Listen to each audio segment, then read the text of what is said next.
Alors, le résultat d'apprentissage aujourd'hui était de voir qu'est-ce que c'est la décroissance exponentielle.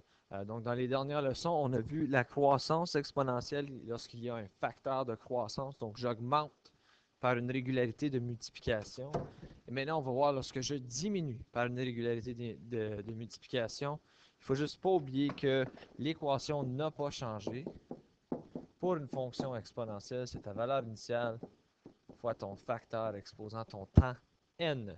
Donc là, je donne un exemple. Là, c'est un exemple qu'il faut évaluer dans la théorie. Donc, ce n'est pas un exemple réel encore. Alors, si je dis j'ai 64 pièces de monnaie dans une bouteille d'eau, je l'agite, puis ensuite, je dépose sur une table. Puis, sur la table, ceux qui vont tomber face vers le haut, je vais les enlever et je vais remettre ceux qui ont eu pile dans la bouteille. Alors, en principe, tu as une chance sur deux d'avoir face. Donc, je vais enlever la moitié de mes scènes à chaque fois, puis je vais remettre la moitié dans le pot. Alors, si je n'avais 64 au début, ça c'est l'étape 1. Mais après que j'ai joué une fois, il devrait seulement me rester la moitié, ce qui est 32. Et 32, on a dit c'est la même chose que 64 fois 1,5. Alors, il va me rester 32, 64 fois 1,5. Et lorsque je vais jouer une deuxième fois, je vais perdre 1,5 de ceci aussi, ce qui va me donner 16. Donc, je sais que 16, c'est 64 fois 1,5 fois 1,5 parce que 64 fois 1,5, c'est 32. Alors, ça, c'est encore comme dire 64 fois 1,5 fois 1,5, ça, c'est 16. Et lorsque je joue une autre fois, je vais perdre la moitié, donc il va me rester 8. Et ensuite, il va me rester 4. Donc, si je regarde ceci, ça, c'est comme dire 64 fois 1,5 exposant 1. Ça, c'est comme dire 64 fois 1,5 exposant 2. Ça, c'est comme dire 64 fois 1,5 exposant 3. Même chose que la leçon précédente, a marqué comment que le numéro de l'essai ou le temps correspond à l'exposant. Si tu veux juste avoir 64, mais ce serait comme si ton exposant serait 1,5 exposant 0, ce qui est juste 1. Donc, ça serait 64 fois 1. Ce qui nous apporte à l'équation générale, P est égal à 64 fois 1,5 exposant n. Donc, dans ce cas-ci, remarquez, 64, c'est encore la valeur initiale. Combien est-ce que j'en ai? Facteur de décroissance, maintenant, c'est combien est-ce qu'il m'en reste à chaque étape? Il m'en reste la moitié des scènes que j'avais. Et n, c'est le nombre d'essais. Donc, c'est encore les périodes de temps.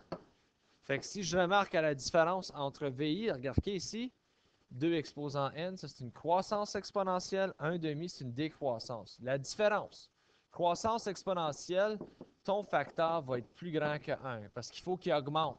Quand je multiplie par n'importe quel chiffre qui est plus grand que 1, mon chiffre augmente. Décroissance, il faut que ton facteur soit plus petit que 1. Quand tu multiplies par une décimale ou une fraction qui sont plus petits que 1, ça va toujours diminuer ta valeur, donc ça fait une décroissance. Et si on veut l'essayer ici, on avait une balle de caoutchouc qui tombe d'une hauteur de 200 cm et qui rebondit. Après chaque fois qu'elle rebondit, la balle va être à 80% de sa hauteur précédente. Donc j'ai une balle qui va tomber, puis elle va rebondir. Mais lorsqu'elle rebondit, elle rebondit à 80%. Puis ensuite, elle va rebondir à 80% de cette hauteur-là, et ensuite 80% de cette hauteur-là, et etc., comme une vraie balle fraîche. Donc là, je veux savoir c'est quoi l'équation de la hauteur de la balle qui est h en centimètres après le nème rebond. Alors n'oubliez pas, prenez toujours la peine de réécrire votre équation de base. Je sais que ça va être VI fois mon facteur exposant mon n. Alors maintenant, je prends la peine de lister mon information. Donc mon y, c'est ma valeur finale, et dans ce cas ici, c'est ta hauteur h. Valeur initiale, ça c'est la hauteur initiale qui était 200 cm. Le facteur, par combien est-ce que qu'est-ce que je garde? Je garde 80% de ma hauteur. Fait 80%, mais tu dois le convertir en décimale afin que ça fonctionne. Donc ça, c'est 0,8. Et n, c'est ton temps. N, c'est ton nombre de rebonds.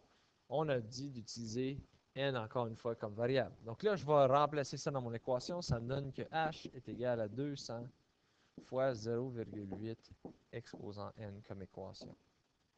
Vous pouvez mettre votre X pour votre fois, c'est à vous autres de choisir.